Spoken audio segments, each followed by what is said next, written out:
ఓం సాయిరామ్. సాయి భక్తులందరికీ నమస్కారం అండి. అందరూ ఎలా ఉన్నారు ఫ్రెండ్స్? మన సాయినాథుని దయ వల్ల అందరూ బాగుండాలని మనస్ఫూర్తిగా కోరుకుంటూ ఈరోజు ఈ వీడియోనైతే స్టార్ట్ చేస్తున్నాను. ఇక ఈరోజు వీడియోలో బాబాగారు ఎలాంటి సందేశాన్ని తీసుకొచ్చారంటే, తల్లి, ఇక నువ్వు ఏమాత్రం కూడా చింతించాల్సిన అవసరం లేదమ్మా. నీకు నేను ఒక అవకాశం పంపాను, కానీ అది నువ్వు వదులుకున్నావు కదా. అయినా ఏం పర్వాలేదు, భయపడకు. నేను చెప్పేది విను. ఇంకొక అవకాశం నీకోసం కాచుకొని కూర్చుంది. నువ్వు ఎప్పుడు ఏం చేయాలి, ఎప్పుడు ఏ క్షణం ఎలా ఉండాలి అనేది ఇలా ప్రతి ఒక్కటి కూడా స్వయంగా నేను నీకు చెబుతాను. ప్రశాంతంగా నిశ్చింతగా వినమ్మా. అన్నిటిని మార్చి నీ జీవితాన్ని నీకు నచ్చినట్లుగా చేసి నువ్వు సంతోషంగా ఉండేలా చేసే బాధ్యత ఒక తండ్రిగా నాదే కదా. ప్రశాంతంగా ఉండు. నాపై నమ్మకంతో ఆఖరి వరకు ఇది విను చాలు. జీవితం ఖచ్చితంగా మారుతుంది. మారేలా నేను చేస్తాను కదా. నాపై నీకు ఏమాత్రం నమ్మకం ఉన్నా సరే నీ సాయి వాక్కుని ఆఖరి వరకు విని అర్థం చేసుకో అని బాబాగారితో చెప్తున్నారండి. మరి బాబాగారు మనకి ఏం చెప్పబోతున్నారు, ఎలాంటి హెచ్చరికను తీసుకొచ్చారు, ఎలాంటి సందేశాన్ని తీసుకొచ్చారన్నది స్వయంగా మన సాయి తండ్రి మాటల్లోనే విందామా. బాబాగారు ఏం చెప్తున్నారు అంటే, ఇలా చూడమ్మా, నీకు నేను ప్రతిరోజు కూడా ఏదో ఒక రూపంలో వచ్చి ఏదో ఒక మాటని, సందేశాన్ని, సలహాని, అలానే ఒక అవకాశాన్ని అందిస్తూనే ఉన్నాను కదా. మరి ఇంతలా చెబుతూ ఉన్నా సరే నువ్వు ఎందుకు దూరం చేసుకుంటున్నావు చెప్పు? నీ సాయి మీద నమ్మకం లేదా?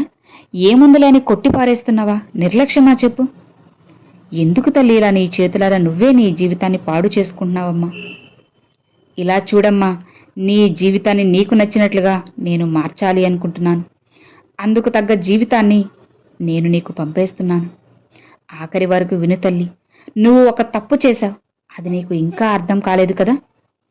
నేను నీకు ఒక అవకాశాన్ని పంపాను, నువ్వే దూరం చేసుకున్నావు. అయినా సరే ఆలస్యం కాలేదు. నీ సాయి చెప్పేది విను. నీకు వచ్చే అవకాశం చేజార్చుకుంటే నీ జీవితంలో వచ్చిన కష్టాలు ఎలా ఉండబోతున్నాయో నువ్వు కూడా ఊహించలేవమ్మా. కాబట్టి ఆఖరి వరకు నీ సాయి చెప్పేది విని నీ జీవితంలో ఏం జరుగుతుంది, ఏం జరగబోతుంది, నీ బాబా ఎక్కడున్నారు, ఏం చేస్తున్నారు, నీకు ఎలాంటి పనులు చేస్తున్నారు అన్నది ఇలా అన్నీ కూడా స్వయంగా నీ సాయి మాటల్లోనే తెలుసుకో. ఇక నీ జీవితంలో కొత్త వెలుగు రాబోతుంది, మార్పు కూడా రాబోతుంది. ఆ మార్పే నీ జీవితంలో మంచి మంచి సంతోషాలను, గొప్ప వెలుగును తీసుకురాబోతుంది. ఇప్పుడు కటిక చీకటి, ఏమాత్రం కూడా చిన్న వెలుతురు కూడా లేని నీ జీవితంలో ఒక పెద్ద అఖండ జ్యోతిని నేను వెలిగించబోతున్నాను. అవునమ్మా, నేను పంపించే అవకాశం చిన్నదైనా కావచ్చు, కానీ చీకటిగా ఉన్న గదిలో ఒక చిన్న దీపమైనా ఎంత వెలుతురునిస్తుందో ఆలోచించు. అలానే నేను పంపే చిన్న అవకాశాన్ని నువ్వు చిన్నదిగా కాకుండా పెద్ద అఖండ దీపంలా భావించావంటే జీవితం వెలుగులతో కాంతిమయమైపోతుంది, వెలుగులతో సంతోషంగా నిండిపోతుంది. అందుకే తల్లి, నేను పంపే అవకాశం చిన్నదా పెద్దదా అని చూడకుండా ఏదైనా సరే సవ్యంగా నువ్వు దాన్ని ఉపయోగించుకుని ముందుకు వెళ్ళు. జీవితం ఖచ్చితంగా మారుతుందమ్మా. నీ జీవితాన్ని మార్చడానికే కదా నీ బాబా ఉన్నది చెప్పు. మరెందుకు నీకు దిగులు, భయము, బాధ ఏవి కూడా పెట్టుకోకుండా నిశ్చింతగా ప్రశాంతంగా ఉండు తల్లి. నీ సాయి ఇచ్చిన అవకాశం చేజార్చుకుంటే నువ్వు ఎలాంటి కష్టాలనైనా అనుభవించాల్సిందే కదమ్మా. అందుకే ఎక్కడా కూడా అలక్ష్యం అనేది అస్సలు చేయొద్దు. ఏమాత్రం కూడా బాధపడకు, భయపడకు, వెనకడుగా అస్సలు వేయద్దు. నీ జీవితంలో ఒక అద్భుతాన్ని, గొప్ప గొప్ప విషయాలన్నీ కూడా నేను జరిపించబోతున్నాను. నీ సాయిపై ఏమాత్రమైనా నీకు నమ్మకం ఉంది కదా. నీ బాబా నీ జీవితంలో ఏం చేసినా సరే అది నీ కోసమే, నీ మంచి కోసమే అని నువ్వు నమ్ముతున్నావు కదా. నాపై నువ్వు నమ్మకంతో ఉన్నావంటే ఖచ్చితంగా నీకు మంచే జరుగుతుంది. నువ్వు కోరుకున్నట్లుగానే ఒక మంచి ఉద్యోగాన్ని నేను నీకు అందించబోతున్నానమ్మా. అది చిన్నదా పెద్దదా, ఎక్కువ శాలరీయా తక్కువ శాలరీ అని ఇలా ఎప్పుడూ భేదాలు పెట్టకు. నీ సాయి పంపారు అంటే అది ఒక వరమే కదా, అద్భుతమే కదా చెప్పు. కాబట్టి అది చిన్నదా పెద్దదా అని అంచనాలు వేయకుండా, లెక్కలు కట్టకుండా ఏదైనా సరే నీ సాయి ప్రసాదంగా, నీ సాయి వరంగా భావించి ముందుకు వెళ్ళు. నీకైనా మంచి ఉద్యోగం నీకు వస్తుంది. అసలు ఇప్పటి వరకు ఉద్యోగమే లేదు బాబా అని నువ్వు మొరపెట్టుకున్నావు కాబట్టి నీకు ఒక ఉద్యోగాన్ని నేను అందించాను. అలానే నువ్వు కోరుకున్న మంచి వ్యక్తితో నీకు నేను వివాహం జరిపిస్తానమ్మా. ఎన్నాళ్లుగానో నువ్వు ఒకరి గురించి నా దగ్గర రోజూ ప్రార్థన పెడుతూ బాబా మా ఇంట్లో ఒప్పించండి, నాకు ఆ వ్యక్తితో వివాహం జరిపించండి అంటున్నావు కదా.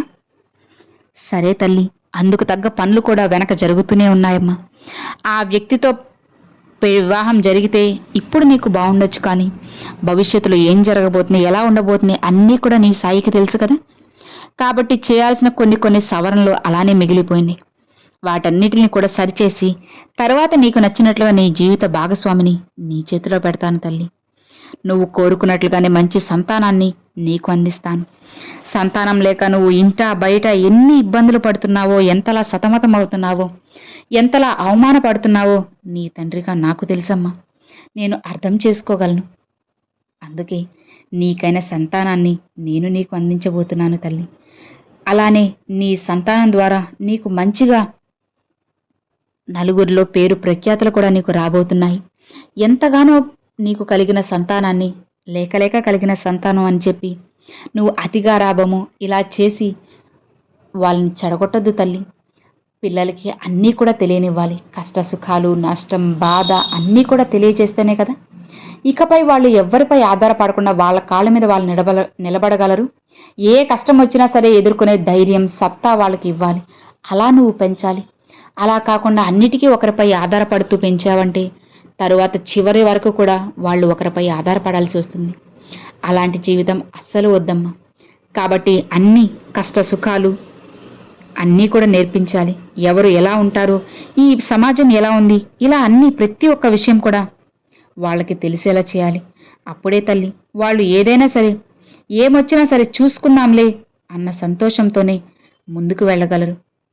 అలా కాకుండా చిన్న విషయానికే భయపడిపోతూ బాధపడిపోతూ ఉంటే నువ్వు ఎంతని సర్ది చెప్పగలవు, ఎంత దూరమని వెళ్ళగలవు చెప్పు. అందుకే నన్ను నమ్ము, నా మాటపై నమ్మకం ఉంచు చాలు. ఖచ్చితంగా నీ జీవితాన్ని నేను మారుస్తాను. నీ సంతానాన్ని కాస్త అన్నీ తెలిసేలా చేశావంటే వాళ్ళు భవిష్యత్తులో ఎవ్వరిపై ఆధారపడకుండా నిశ్చింతగా ఉంటారమ్మా. అలానే వీలైనంత వరకు నువ్వు దైవ నామస్మరణ చేస్తూ ఉండు. నీ సాయికి ఒక్క పువ్వు సమర్పించినా చాలు. నీ జీవితంలో ఎన్నో గొప్ప గొప్ప మార్పులను నేను నీకు తెలియజేస్తాను. నీ జీవితాన్ని నీకు నచ్చినట్లుగా మార్చేస్తాను. ఒక్క మాటలో నీకు తేల్చి చెప్పాలి అంటే అసలు ఈ జీవితం నీది కాదు, నాది. పూర్తిగా నీ జీవితం బాధ్యత నేను తీసుకుంటున్నాను. ఇక నువ్వు భయపడాల్సిన అవసరం లేదు. నీ పూర్తి జీవితాన్నే నేను తీసుకున్నప్పుడు నీ కుటుంబం నా కుటుంబమే, నీ బంధువులు నా బంధువులే, నీ పిల్లలు నా పిల్లలే కదా. నీ కుటుంబంలో ఉన్న చిన్న చిన్న సమస్యలు ఉన్నాయి కదా, వాటన్నిటిని సరిచేసి కుటుంబం అంతా ఎప్పుడూ నవ్వుతూ సంతోషంగా ఉండేలా చేసే బాధ్యత నాది. అంటే అది నా కుటుంబమే కదమ్మా. అందుకే నువ్వు ఏమాత్రం కూడా భయపడాల్సిన అవసరం లేదు తల్లి. నిశ్చింతగా ప్రశాంతంగా ఉన్నావంటే చాలు. నీ జీవితంలో చాలా విషయాలను కూడా నేను జరిపించేస్తాను.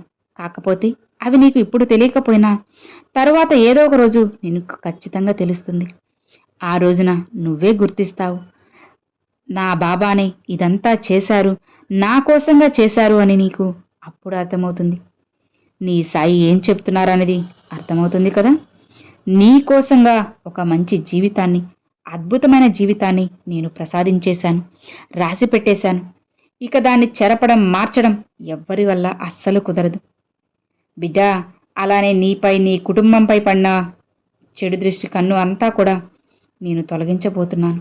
నీ జీవితంలో నీకైన పనులన్నిటినీ కూడా నేను చేయబోతున్నాను.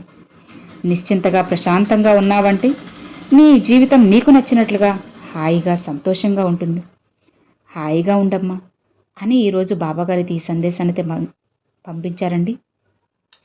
సో విన్నారు కదండి, ఈరోజు బాబాగారు పంపించిన ఈ మంచి సందేశం మీ అందరికి నచ్చింది అని అనుకుంటున్నాను. నచ్చితే ఒక చిన్న లైక్ చేయండి, మరికొంతమంది సాయి భక్తులకు షేర్ చేయండి.